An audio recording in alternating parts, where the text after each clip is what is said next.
Berdarah semua, Be. Semua berdarah. Jadi cara PKI ini berdarah Berdarah. semua untuk Berdarah. menghalalkan segala cara untuk berkuasa. Iya. Apakah ajaran Bung Karno ditumpangi PKI atau ajaran Atau PKI ditumpangi Bung Karno? Kita nggak tahu. Karena kalau nggak, tidak mungkinlah sidang MPRS tahun 66 menetapkan keputusan MPR 26 nggak mungkin. Iya. Tentu ada perhitungan itu.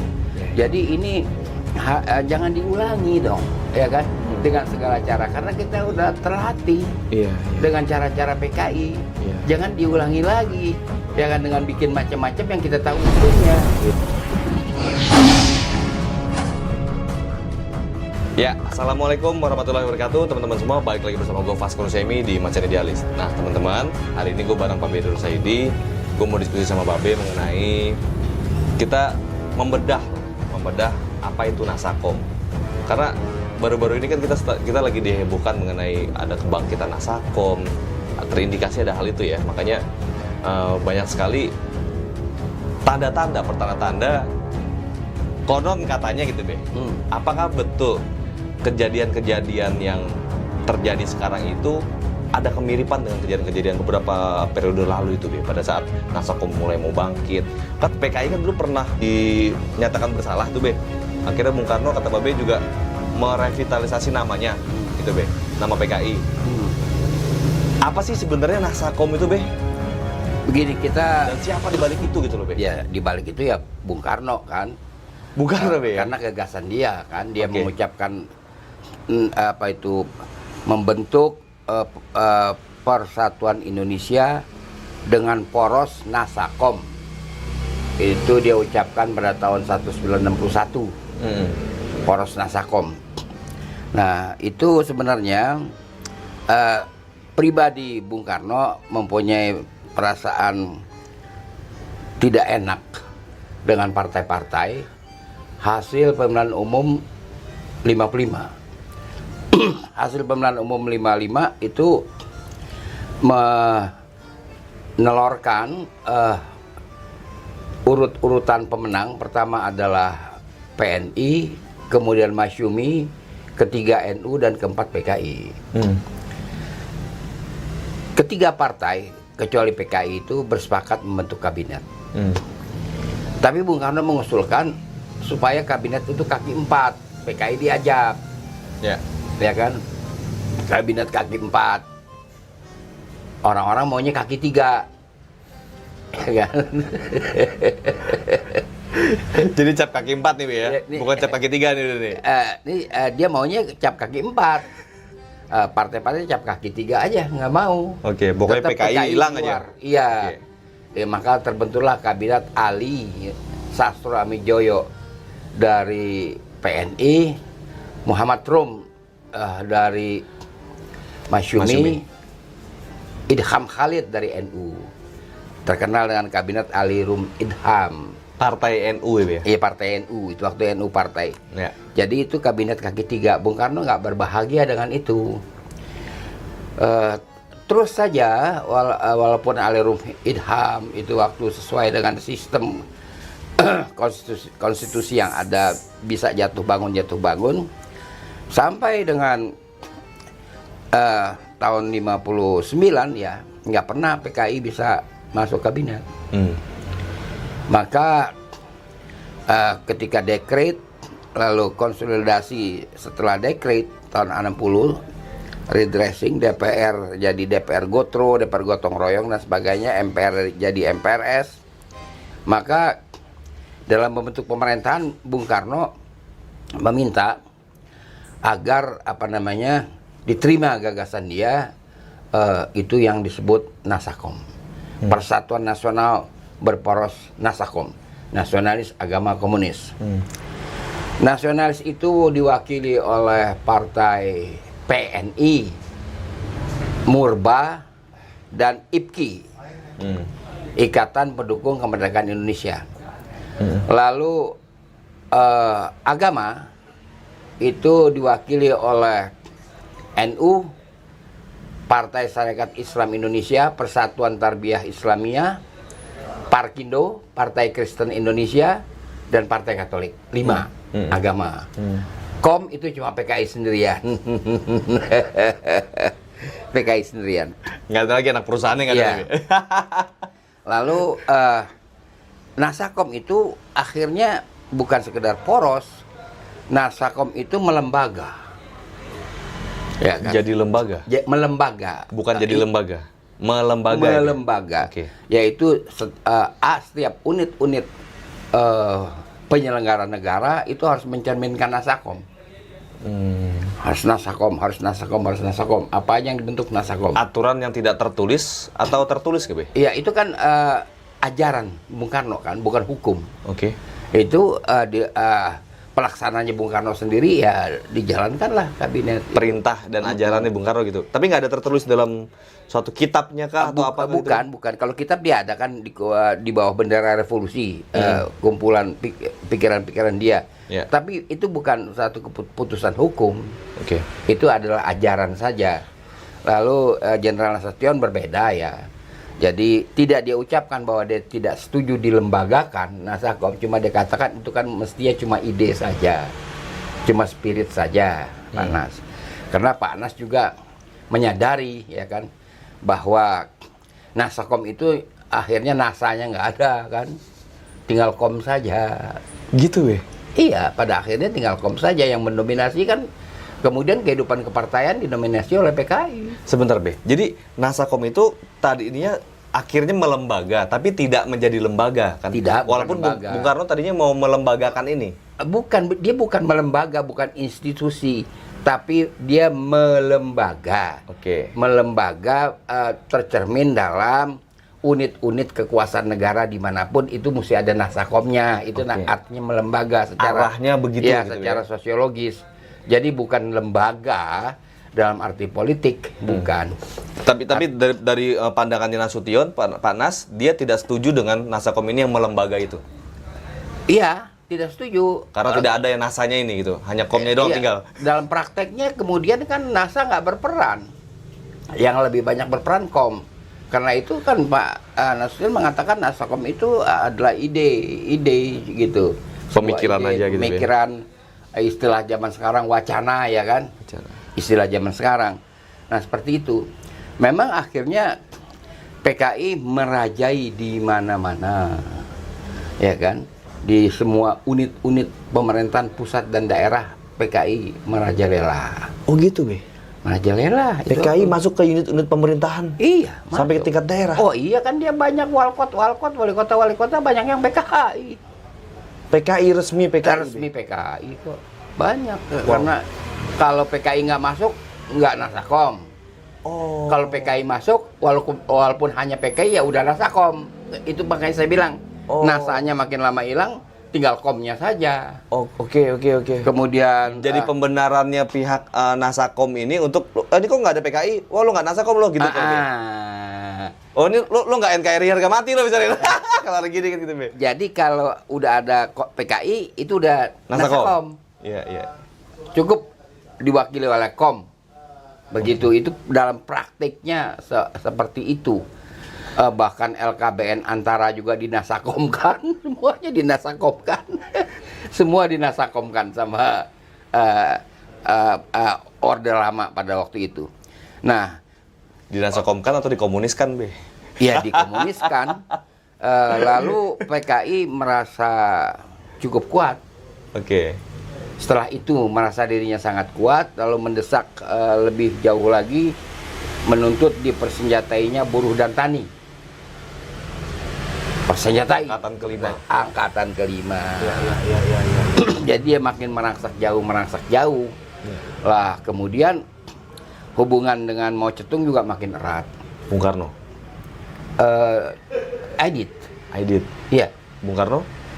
Bung Karno ada hubungan, tapi tidak serat hubungan siapa namanya Aidit dengan Mao Zedong. Itu erat sekali hubungannya. Maka ketika 65 Bung Karno udah parah sakitnya, ya kan, pernah muntah-muntah, sekali muntah 11 kali, sekali saat ya, sekali waktu muntah 11 kali, ditangani oleh Sinse dari Tiongkok. Bahkan, Dikirim deh utusannya. ya, dikirim. Jadi direncanakan Soekarno mau beristirahat di Peking. Dirawat di sana. Tapi kayaknya kok dia nggak mau, dia cuma istirahat aja sebentar, nggak mau dirawat di sana. Bung Karno-nya seperti Norodom Sihanouk kan, dirawat di Peking ya kan, lagi sedang asik-asikan dia di Peking, dikudeta dia. Kan begitu. Dia mencium itu juga kali Bung Karno kali Iya. ini. Jadi Bung Karno mungkin feeling saja, firasat saja. Iya. Dia nggak mau disuruh ngadem di sana gitu, dirawat. Iya. Nggak mau. Dan juga ada keraguan ya tentang kehebatan dokter Cina itu, karena tebakan dia itu Bung Karno kena ginjal, ya kan? Tapi kok kalau kita hitung itu kan beliau kan bertahan cukup lama sampai tahun 70 kan baru wafat, ya kan? Jadi terhitung ditanganin oleh dokter Cina yang bilang ini ginjal 64, 64 ke 70 berapa? 6 tahun kan? Masa selama itu orang yang ginjalnya parah? Sinse soalnya. Jadi Bung Karno muntah 11 kali ginjal, begitu katanya.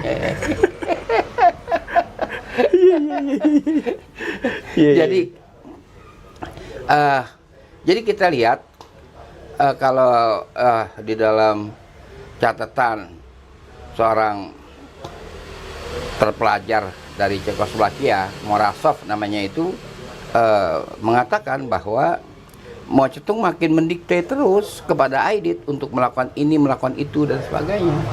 Kepada Aidit dikendalikan betul Aidit oleh Mao Zedong, sehingga sisirannya, rambut hairstylenya Aidit kan kayak Mao Zedong.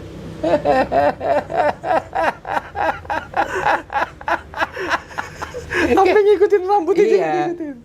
Jadi di situ Untung nggak kayak Kim Jong Un, Be. iya. Jadi mulanya Angkatan Darat yang dianggap rival. Teorinya begini, Bung Karno ini kena ginjal, nggak lama lagi habis. Nah kalau Bung Karno habis, maka akan terjadi persaingan antara TNI Angkatan Darat dengan PKI, begitu teorinya. Nah untuk itu Angkatan Darat mesti disingkirkan. Jadi dengan ide Nasakom itu menyingkirkan Angkatan Darat.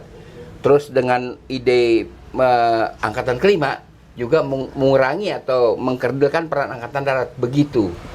Kita akan ketemu logikanya. Kenapa pada akhirnya dia nekat terjadi pembunuhan terhadap 7 jenderal kan? Kan itu logikanya ketemu. Kali kita harus lihat urutannya. Kalau kita memotret hanya pada peristiwa lubang buaya, bisa dapat kesimpulan yang lain. Tapi kalau kita lihat urutannya dari tahun 61, ya memang perencanaan yang panjang. Pada akhirnya menyingkirkan Angkatan Darat dengan jalan membunuh teras kepemimpinan Angkatan Darat itu. Wow, karena memang PKI atau komunis itu memang terganggu dengan adanya Angkatan Darat. Yes, karena dia merasa pesaingnya, karena partai-partai udah selesai. Oke. NASA udah selesai. Oke. Ya kan? Iya. NASA udah selesai, tinggal kom saja. Tapi Pak Nasution berhasil kabur kan, Be? Gagal. Iya. Pembunuhan yang itu, sergapan terhadap Pak Nas gagal. Iya. Ya kan? Pierre Tendian yang kena ajudan beliau kan. Jadi ini cerita ini membuat kita menjadi tersadar ya bahwa memang logis bahwa G30S itu memang perencanaan PKI, Komunis. perencanaan komunis, perencanaan PKI. Yeah. Nah cuman itu waktu dia terprovokasi oleh dirinya sendiri gitu. Jadi nggak nunggu Bung Karno meninggal, udah nggak sabaran. Akhirnya menyingkirkan dengan cara yang keji pimpinan Angkatan Darat, begitu. Dia udah nggak sabaran, dia terprovokasi.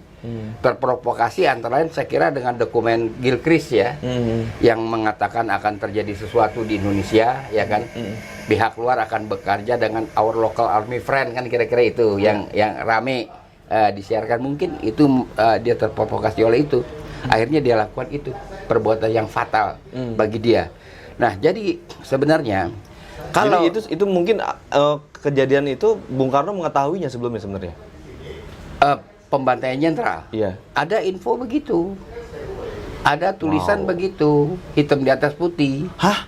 Ada hitam di atas putih, Be? Ada yang itu tulis buku yang di atas putih mengatakan itu. Untuk membantai jenderal TNI. Ada yang mengatakan itu. Wow, ada dokumen itu, Be? Bukan dokumen, buku. Bukunya yang menuliskan, tapi dokumennya tidak terpublikasi. Oh, tidak ada dokumen itu. Itu waktu kan belum ada rekaman, belum ada CCTV, ya kan? Iya. Dia diduga Bung Karno mengetahui itu. Diduga dia mengetahui itu. Iya. Oleh karena itu ada tuntutan agar Bung Karno diadili. Jangan salah. Pada masa itu? Pada masa itu ada kan tuntutan waktu tahun. Siapa yang menuntut itu, Be? Kami Kapi lah. Oke. Ya kan pada waktu itu. Jadi kalau kita lihat ya, sejarah PKI itu penuh dengan darah. Mulai dari tahun 27 di Silungkang, Sumatera Barat. Kemudian kita sudah cerita detail tentang November-Desember 45 di Eks-Karisidenan Pekalongan, Brebes, Tegal, dan Pemalang. Bersambung kemudian ke Sumatera Timur pada 3 Maret tahun 46.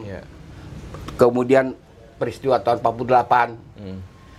Kemudian tahun 65. Berdarah semua, Be, ya? Semua berdarah. Jadi cara PKI ini berdarah Berdarah. semua, Be? Untuk menghalalkan segala cara untuk berkuasa. Iya. Nah, itulah makanya itu dia saya nggak tahu ya, apakah ajaran Bung Karno ditumpangi PKI atau ajaran PKI ditumpangi Bung Karno, kita nggak tahu. Karena kalau nggak ada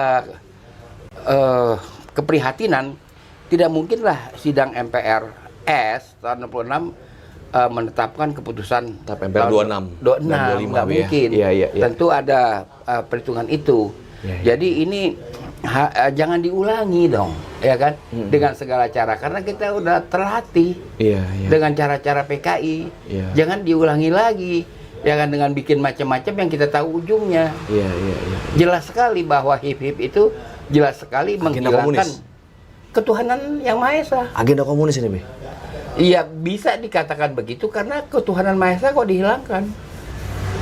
Kenapa? Kenapa ketuhanan Maha Esa dihilangkan? Dengan alasan ini bisa diperas-peras, kita udah bahas lah kemarin kan. Nah itu orang jadi tersadar aksi-aksi massa Islam gitu kan. Dan sebenarnya kan saya kira aksi-aksi massa umat Islam itu spontan, tidak terikat pada induk organisasi masing-masing. Dia spontan, panggilan hati nuraninya saja. Dia punya perasaan ini komunis bangkit, kan itu. Dan dia akan menghadang itu, gitu ya. Mereka akan menghadang, nggak mau dong. Karena tahu sejarahnya komunis itu kayak gimana dulu. Darah saja, isinya tuh cuma darah. Kalau menulis atau membaca sejarah PKI itu isinya darah. Oke. Ulama dibantai, Be, ya. Semua dibantai. Jenderal dibantai. Jenderal dibantai. Semua dibantai. Iya. Tapi yang berkembang pada masa itu, Be, ini Bung Karno yang nurut sama paham komunis atau sebaliknya sebenarnya yang lebih kuat kemana, Be, dulu, Be? Kalau pada detik-detik terakhir mungkin PKI sudah menjadi lebih kuat daripada Bung Karno. Daripada Bung Karno itu sendiri. Ya kan, karena hubungan dengan Bung Karno dengan Aidit semakin erat ya, jangan salah. Semakin erat hubungannya. Tapi bukannya Bung Karno sama pihak Amerika juga dekat ya, Be, ya? Itu kan karena terkait dengan persoalan Irian Barat. Iya kan? Terkait Irian Barat. Jadi mau nggak bisa dihindarkan, harus mengambil penengah Amerika Serikat. Iya. Dalam perundingan dengan Belanda. Itu. Ya, ini menarik banget teman-teman. Jadi apa sih Nasakom itu sesungguhnya? Tadi Babe udah bedah itu secara lebih mendalam. Memang ternyata Nasakom ini seperti kalau saya memahami apa yang tadi Babe sampaikan. Jadi Nasakom ini adalah akal-akalannya komunis untuk mereka bisa berkuasa di segala macam lini pemerintahan. Gitu, Be, ya. Seakan-akan dia melibatkan NASA. Walaupun kata-katanya di depan, tapi komunis ternyata yang memang yang mengendalikan mendominasi. Nah, teman-teman semua, ini nggak bisa kita anggap enteng. nggak bisa kita juga anggap ini sebagai hanya sekedar wacana komunis mau bangkit. Orang bilang mana komunis. Tapi ini semua harus kita jegal, harus kita cegah ini dari awal. Ada hal sekecil apapun harus kita jegal. Saya begini ya, kalau kita lengah ya, terjadi pada kasus Sarekat Islam yang pernah kita cerita tahun 1920. Mereka memakai baju Sarekat Islam pernah. Lalu karena ketahuan maka dikelompokkan sebagai SI Merah. Jadi dia bisa pakai baju siapa saja. Dia bisa pakai baju siapa saja. Bahkan dia mengelabui dengan Partai Kiai Indonesia namanya PKI itu. Iya. Dia bisa pakai baju siapa saja, jangan salah. Jadi tidak berlebihan sikap umat Islam ini. Tidak berlebihan. Jadi mestinya ada wajar dong Be, umat marah ini dengan aksi menolak RUU HIP, menolak kebangkitan PKI. Wajar Be ya? Wajar dong. Iya.